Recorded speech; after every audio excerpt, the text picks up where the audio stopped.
અંકલેશ્વર શહેરના કુંભારવાડ વિસ્તારમાં બાલા પરિવારના ઘરને તસ્કરોએ નિશાન બનાવીને 1.5 લાખના મુદ્દામાલની ચોરી કરીને ફરાર થઈ જતા પોલીસ ચોપડે ફરિયાદ નોંધાઈ છે।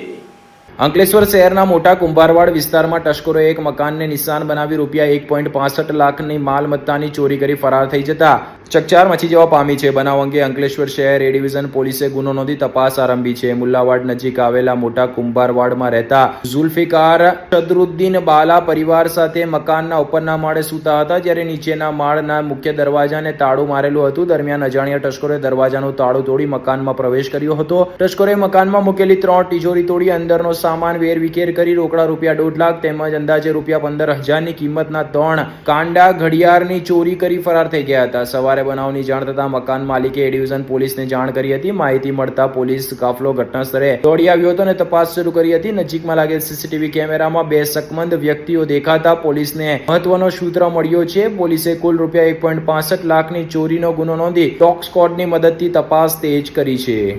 મારું નામ ઝુલ્ફિકાર અહેમદ સદરુદ્દીન બાલા, રહેવાસી મોટા કુંભારવાડ।